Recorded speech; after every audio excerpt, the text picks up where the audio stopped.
Okay, Mikel, it's summer again. It's time for the summer signings.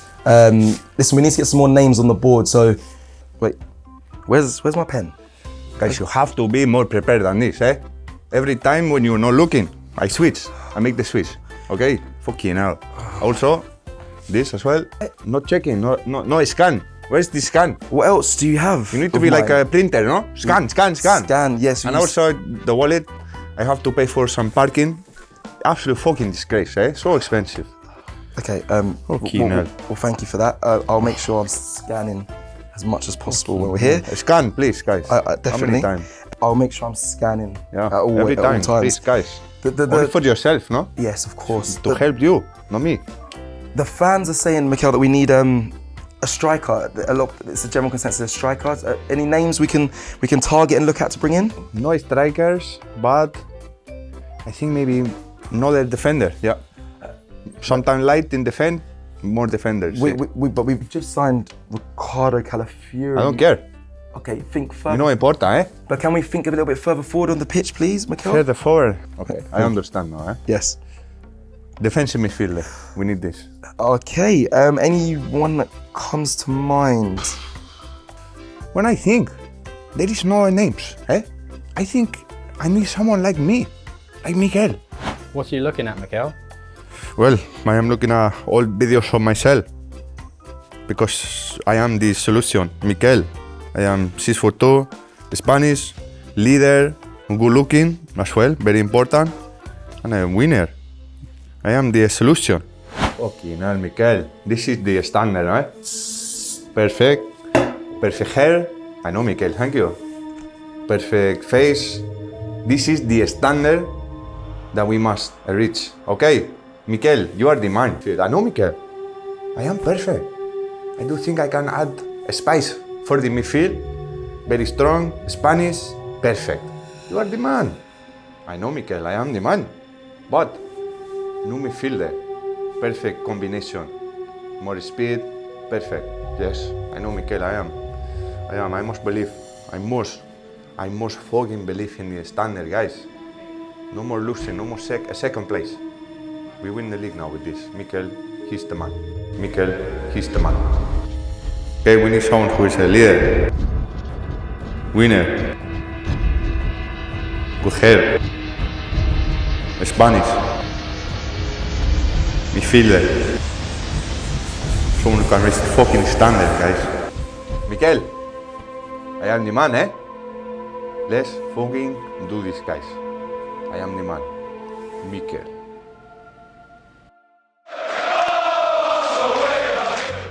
Arsenal have just signed the Spanish international midfielder Mikel Moreno on a 4-year contract for around about 25 million euros. Tranquilo, Cecil. We jumped the gun. We got it wrong, but Arsenal took so long to get this deal over the line, we've got the wrong fee. So, the actual fee is Mikel Moreno has just signed to Arsenal for 33.5 million euros with 5 million add-ons. So it works out roughly about 28.5 million pounds with about 2 million pounds add-ons. So that's the actual fee. Enjoy the rest of the video. He's 6'2" in height, 28 years old, and he's nicknamed Miri. For his club, he plays in the 8 role. For his nation, he plays in the 6. The question is, where will he be playing for Arsenal? Mikel Moreno, Super Mick, Miri, whatever you want to call him, he does have an appetite for winning. Most recently, bit of pain, I can't lie, let's mention it, but obviously they won the Euros. He's a Spanish international, he won the Euros, he was part of that team. So he has got appetite for winning, but where he kind of came to light of how good this player really was around, I remember watching the 2019-20 Copa del Rey trophy. In the quarterfinals they knocked out Real Madrid. And in that team as well for Real Sociedad, Mikel was alongside Martin Odegaard, our captain, big him up. David Silva was also in that team. Alexander Isak was also in that team, and they went on and won it, winning the final 1-0. So that's kind of where it came to like how good this player really is. And also he had the captain's armband throughout that tournament as well. So he's also got leadership qualities. Now picture what I'm saying here, put it all together as we're going along. Martin Odegaard, our captain, a leader. Declan Rice, got leadership qualities. For England, he was a vice captain. And also we know, many people say, he could be a future captain here at Arsenal. And then Mikel Merino was the captain at Real Sociedad. So, load of leaders, a midfield 3 of those 3, they're going to be bossing it. what a picture that will be. Now, of course, as every welcome video, I look at the player's injury record just because I have such PTSD of players coming in and being injured. Mikel Moreno's isn't the greatest. He's had a multitude of injuries from his calf, his back, his knee, and his hamstring. So 4 injuries, but they weren't too concerning. The one that actually does stand out was the groin injury that he had. He missed 14 games because of it. So that is a bit of a concern. Also, a weakness really for Mikel Moreno, which I kind of noticed when I'm watching him play, he's not the quickest, he's not the fastest of players. So when Arsenal potentially getting counted on in the season, don't expect him to be the one blistering back to make that last-ditch tackle. So that is a small concern when it comes to Mikel Moreno. And obviously, some of you obviously may remember him. He's been in the Premier League before. He played for Newcastle United. A lot younger, he was there. And he didn't light up the world at Newcastle United, I'll be honest. I remember him there. That's why I actually remember him the most. But I spoke to Matty Renton from the Magpies channel, so big up Matty, and he said that Mikel Moreno was the one that got away. He said he showed glimpses. He thinks he'll be a really good player for Arsenal, but because of his low release clause is why he didn't stay around for too long.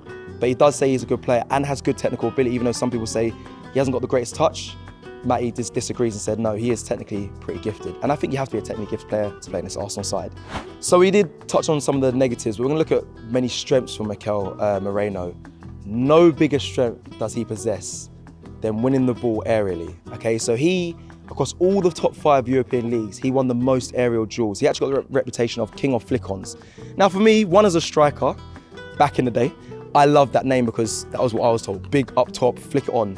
And to know a player's come into our team that has that ability is great because aerially, I think when it comes to the first balls, I actually thought Arsenal weren't great at winning the first balls. They always won the second balls and got the ball down playing and started moving it from there. But the first balls, it always felt like an issue that they won. But bringing Mikel into that midfield, that kind of guarantees that we'll be winning the first aerial duel. So big him up for that. That's a good addition to that midfield. And it's not just limited to aerial duels. He made 77 tackles last season, an extremely high number on the ground. Duels was 77 times where he won possession. Now, that was only just bettered by Declan Rice this season, but Declan Rice played many more minutes than Mikel Moreno played. So it's not just aerially, it's also on the ground. And the last thing I want to tell you all, and something I think is probably, as well as the aerial duels, also most important to the ability that he possesses is when it comes to winning the ball in the final third. Mikel Moreno, no La Liga midfielder, won the ball more than he did in the final third. And the numbers that he created winning the ball in the final third were absolutely smashed out of the water. Arsenal's were nowhere near it. No midfielder came close to it. So that is also, for me as a fan, good to hear. And the reason why that is because, think about it, we watch Arsenal, we suffocate teams in the press, we stay high up. We see Declan Rice nick the ball high up in the field quite often, but he does it from the 8 position. To have Mikel Moreno, I'm hoping he's going to be playing in the 6, but winning the ball in the final third from the 6th position, and then you got Declan Rice in there, oh boy, no team is going to survive. We're going to be cooking. Moreno coming into the midfield is definitely a benefit. I think when Xhaka left, we missed a player that was so aggressive in the press, especially on that side of the pitch, whether he plays half on the left 8 or if he plays in the 6. We've missed that, so definitely a benefit having him. But him coming in as a midfielder, me thinking he's going to play in the 6, what does that mean for Thomas Partey?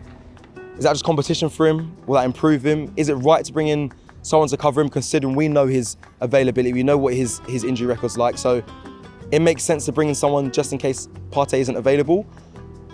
Is Partey going to be staying? What does it mean for him? Also, I'm quite intrigued to know what number is he going to pick up, because obviously the number 10 is vacant, considering Smith Rowe's left and gone to Fulham. Will Martin Odegaard take the 10 and then Moreno take the 8? Or will Moreno have a higher number, a different number, a random number? That's interesting to know. I must say I'm recording people on one of the hottest days in the country, so it's also nice to know that Mikel Moreno brought the weather with him. Yeah, we like the sunshine, so big him up. And then lastly, I'm going to end it like this. We have 3 Brazilian Gabbies, 2 Spanish Mikels. Hopefully we have 1 Premier League. So from me and everyone at AFTV, welcome Mikel Moreno.